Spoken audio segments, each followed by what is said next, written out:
Well, I would like to thank a couple of people in this class that called me out a little bit, and this has a lot to do with decision making and making the best of things because, things don't always work out perfectly in any organization, any business, in Moodle, in all those kinds of things. But anyway, I'd like to just thank Brittany and Desiree because they called me out on the fact that I hadn't discussed the last portion of your study guide. So this will be part 2 to your study guide. Hopefully we can make it a little shorter than the first one.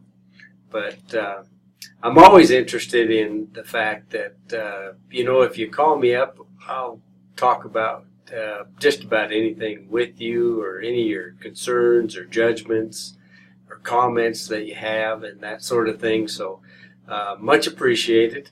However you can get a hold of me, phone's always best, but secondarily email, and then Desiree, you posted in the Q&A portion of this class, so I thank you very much for that sort of thing. We're going to start out on your study guide about 19, and one of the things that I'm trying to do is that not all of you, but a fair number of you have not been taught to take notes. And there's a whole bunch of things that go on as you listen to and incorporate it into your thinking and that sort of thing that can happen. And it's almost vital. So I've just kind of put out these questions for you because I want to hear some of your thoughts. I don't want you just to regurgitate exactly what I say. I want you to say, I want you to throw it up there and say, well, I haven't tried that, so I might try that if given the chance. I have tried it that way, but not exactly that same angle. Maybe I ought to try that particular skill set a little bit differently and try to implement it into my organization. So anyway, the study guides are just a tool for you to learn how to take notes a little more effectively. Maybe you're already an effective note taker. I want, the danger in that is that you're going to regurgitate everything I say. And I want to actually have you go a little bit beyond that. But we'll see if I accomplish that. Okay? So sometimes I do and sometimes I don't with all of you. So if you hang in there with me, I think we'll get someplace within this class, and hopefully you'll kind of know what direction I'm going as we go along. Just starting with number 19 on the study guide. How can not knowing lead to extraordinary results? And we're talking about decision making. A lot of times we all we move into, we may have that position and the title and all that kind of stuff, but we don't have all the information which we need in order to make a decision. So not knowing, and we will discover in the decision-making process itself things we don't know. So in my question there is that, and you may have some different thoughts, so it's kind of an open-ended question in the fact that you may get actually extraordinary results by just asking the question and then not knowing. So you may learn, you may add to your knowledge base for other decisions that will be made within your organization. They may actually apply to your personal life and better you that way, and that full gamut. So learning within the whole realm and actually pushing you to the point where you have to make a decision, you're also going to learn something once you've made that decision. You might learn that you made that decision way too quick, for instance. There may be some other factors involved as well, but you may learn that when you have a decision which is similar or as magnified within your organization of the one you're talking about, that you want to take the extra time, employ different methods in order to make a better decision. So, and if you do that intentionally, what I've found, and I'm 60, so I have a whole different perspective than most of you, but if you do it intentionally, then you can go back and you can evaluate how that decision was made. And can I do a better job with it? I think that's just part of living. There's nothing wrong with it. And of course we make some decisions which, if we look back totally with 20/20 hindsight, actually could have been made better. But if we don't look back, then we don't learn from those decisions either. And, you know, as we're studying, we're going out and getting more information, we're looking at our options and all that kind of stuff, we may be answering other questions, and that could be just plugged right into another decision, so that some of these other decisions become just snap decisions rather than ones which have to be evaluated and we have to just pragmatically make them. So that's kind of my thoughts on it. Now I'm interested on what your thoughts are. Okay, so we'll move along. How do you create an atmosphere in your team of free-flowing information? Okay, I mean, from the negative side of things, I think it's pretty obvious, and maybe some of you within your families, maybe in some of the organizations that you've been involved in, if everybody but the person that's in charge is shut down as soon as they speak up, then I would say that's not a very effective way of creating an atmosphere which you're going to have people participate, and there will be free-flowing information. And I'm taking this more from the leadership side of things. If you're put in that position, that an organization has to have an amount, a definite amount, and I would say from my experience that I would say that as transparent that you can make it. Now, you know, my employees don't need to know everything about Todd's personal life, and nor would I want to fill them in on everything. Okay, and I mean, probably you've experienced that too. It's like way too much information. I don't really need that to move on. That's actually in the category of drama, and it makes decision making muddled at best when you have too much of that injected into it. But when you're dealing in a business or an organization, especially a small business with just a few people, most of the people involved, you've hand selected them, so they do care, you care about them and that sort of thing, so you can fill them in on the regular things about your organization. Either that or they're going to be asking you if they are curious at all. And so to preempt that as a leader, it's just good to fill them in. I mean, fill them in on the financials of the organization that would help them. I mean, if you've had a good year, I mean, and you can go to whatever extent you'd like into that realm. If you've had a bad year, you're going to have to share that because it's going to be self-evident anyway. So get ahead of those kinds of things, and then they can make better decisions for you and in their own personal lives as well. So again, I want some feedback on these questions. Not necessarily, let's see, what did Todd say?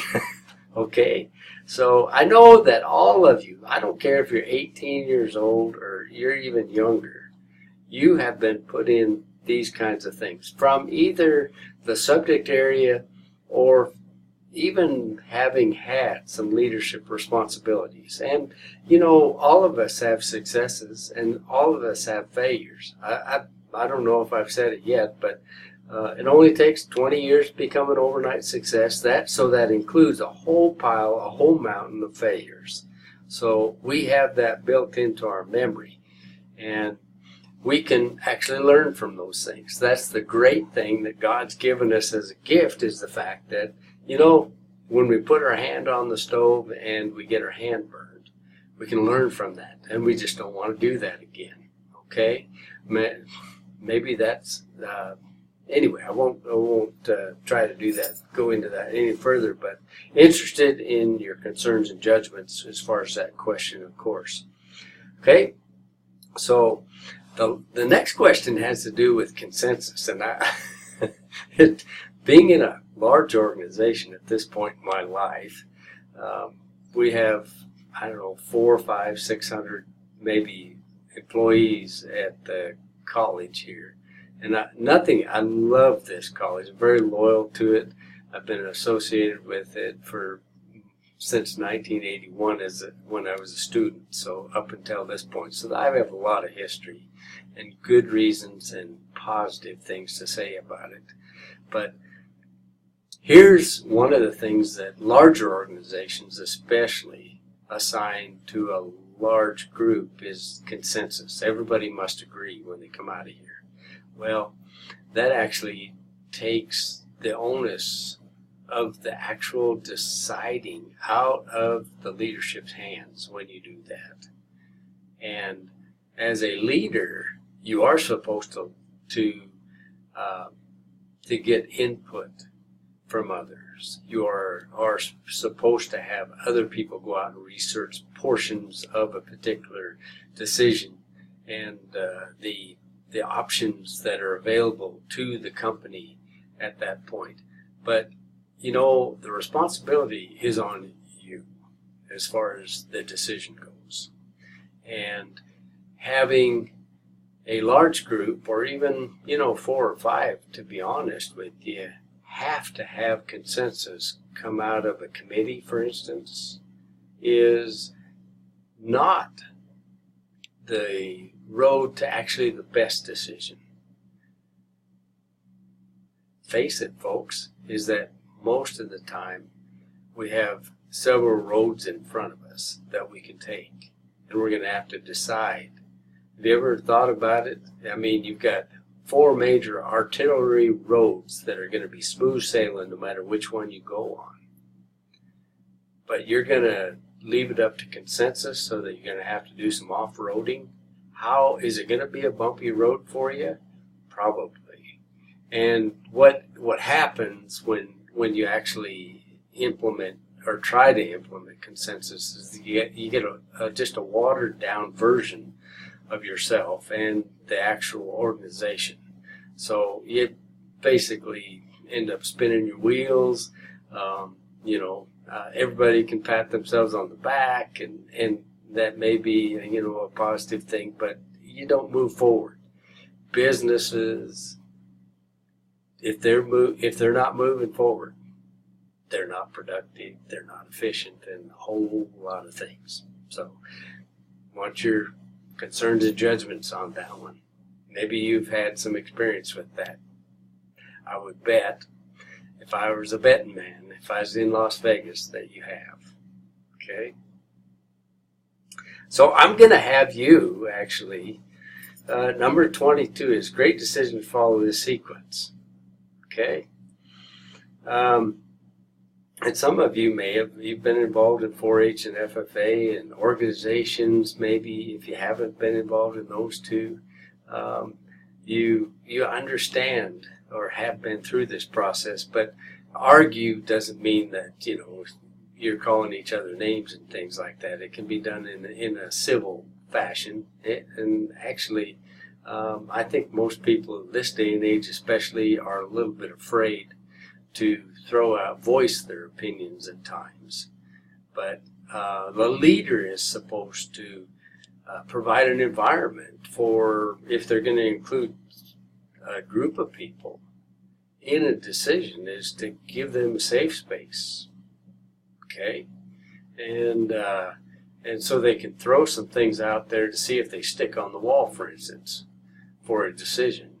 So there could be somewhat argument. And Jim Collins, in his Good to Great book, which I highly recommend, and where a lot of this information, was gleaned from, talks about actually, people can be passionate and they can be a little bit heated in this fashion respectfully. And actually, it brings out the best in people in a lot of cases. Now, if you get physical about it, that's going a little bit far. And as a leader, you're going to have to temper and just kind of calm people down in certain cases so that you can actually, let the steam out a little bit of the room so proper decision making and respectfulness are adhered to within the realm of a group. But when people are passionate, allowing for that is a huge thing in the argumental phase where people are discussing, going back and forth, seeing what sticks on the wall and that sort of thing. Okay, so actually the next step, and you give it a name, okay, in this whole thing is going out and gathering information, finding out, verifying whether those arguments are actually supportable that you had within the group would be a very good thing to do. You let me know what that step should be. I'm sure that all of you have had experiences where actually this was done well, and I'm sure that you've had time periods where it wasn't done so well. Well, you have to make the decision. And as a leader, you're the one responsible. You're going to have to put it on your back in order to do that. And what that means too is that you have to support the group in your decision. Okay? And there may be a few people that actually vocally do not adhere to that decision, or they actually don't have the opinion that it is a great decision. Okay? But you're going to ultimately have the responsibility and do the deciding, or the decision will be made. Okay? The next step is actually, once you have the decision is to actually figure out the implementation phase. Okay? So, and that has to deal in an organization whether it only has one person or two people. It's hard to, it's easy to actually have a committee if you're the only person in the room, okay? But you don't actually get to brainstorm much, okay, unless you include some other people. We'll talk about that later. But is implementation, who's responsible for what part of this decision? And also, when you come out of the room after deciding, it's like it is one for all and all for one, okay? Even though you may not have the back, or you may not be of the opinion that this is the absolute best decision, it is implemented in a way so that all are on board, not so that you can say, I told you so. Okay, that doesn't move organizations forward, as we've discussed before. Production and efficiencies and that sort of thing stop when we're not on the same team. So those things actually set yourself up for brilliant execution.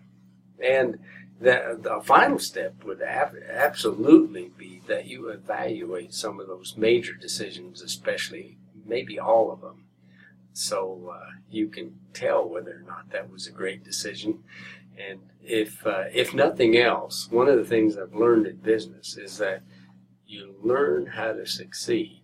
You learn the process, and then you repeat until it doesn't work.